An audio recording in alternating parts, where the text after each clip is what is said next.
Assalamualaikum warahmatullahi wabarakatuh. Perkenalkan, nama saya Regi Redatul dengan NIM 2305114711. Saya dari jurusan Pendidikan Masyarakat angkatan 2023 kelas 23B. Di video ini saya akan menjelaskan mengenai 8 standar nasional pendidikan. Secara sederhana, 8 standar nasional pendidikan adalah patokan minimal yang harus dipenuhi oleh satuan pendidikan agar proses pendidikan berjalan dengan baik, terarah, dan bermutu. Standar ini ditetapkan oleh pemerintah melalui Kementerian Pendidikan, Kebudayaan, Riset, dan Teknologi dan berlaku untuk semua jenjang pendidikan. Ada 8 standar pendidikan nasional. Yang pertama ada standar kompetensi lulusan. Standar kompetensi lulusan menjelaskan kualitas lulusan yang diharapkan setelah peserta didik menyelesaikan pendidikannya. Jadi tidak hanya menilai kemampuan akademik, tetapi juga dari sikap dan keterampilan. Kompetensi lulusan mencakup 3 aspek utama, yaitu ada sikap, pengetahuan, dan keterampilan. Peserta didik diharapkan memiliki karakter yang baik, memahami ilmu yang dipelajari, serta mampu menerapkannya dalam kehidupan sehari-hari. Standar ini penting karena menjadi tujuan akhir dari seluruh proses pendidikan. Yang kedua yaitu standar isi. Standar ini berkaitan dengan materi pembelajaran yang diajarkan dari pendidikan. Standar ini menjadi dasar dalam penyusunan kurikulum dan bahan ajar. Materi pembelajaran harus disusun secara sistematis sesuai dengan tahap perkembangan peserta didik dan relevan dengan kebutuhan zaman. Dengan adanya standar isi, proses pembelajaran menjadi lebih terarah dan tidak dilakukan dengan sembarangan. Ketiga, standar proses. Standar proses mengatur bagaimana pembelajaran dilaksanakan. Artinya, bukan hanya apa yang diajarkan, tetapi juga cara mengajarnya. Pembelajaran harus direncanakan dengan baik, dilaksanakan secara aktif, dan melibatkan peserta didik. Guru tidak hanya menyampaikan materi, tetapi juga mendorong diskusi, kerja kelompok, serta kemampuan berpikir kritis agar pembelajaran lebih bermakna. Yang keempat, yaitu standar penilaian pendidikan. Standar penilaian pendidikan mengatur cara menilai hasil belajar peserta didik. Penilaian tidak hanya berupa ujian tertulis, tetapi juga mencakup penilaian sikap, keterampilan, tugas, dan proyek. Penampilan harus disesuaikan dengan objektif, adil, dan berkesinambungan.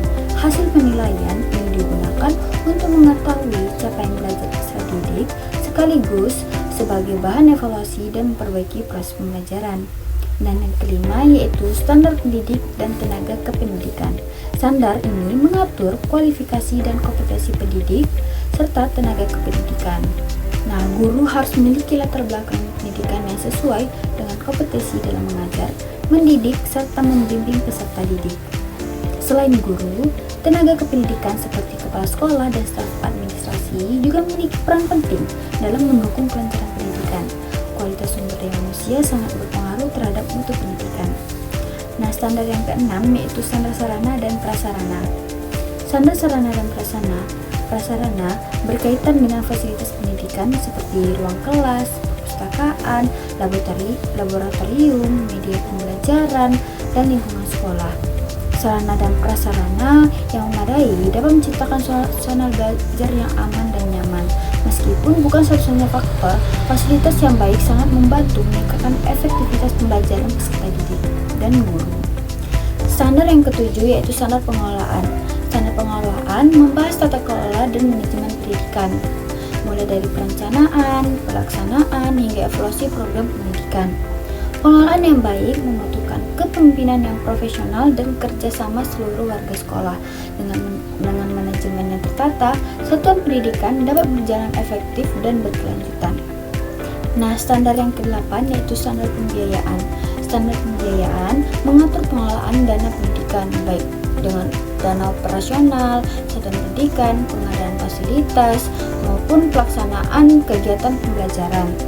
Pengelolaan pembiayaan harus dilakukan secara transparan dan bertanggung jawab agar dana pendidikan benar-benar digunakan untuk mendukung peningkatan mutu pendidikan. 8 standar nasional pendidikan merupakan satu kesatuan yang saling berkaitan dan tidak dapat dipisahkan. Apabila salah satunya itu tidak terpenuhi, maka mutu pendidikan secara keseluruhan juga akan terdampak. Oleh karena itu, penerapan 8 standar ini sangat penting sebagai dasar penjaminan dan penilaian mutu pendidikan agar pendidikan di Indonesia dapat berjalan secara berkualitas dan berkelanjutan. Mungkin sekian penjelasan materi dari saya. Assalamualaikum warahmatullahi wabarakatuh.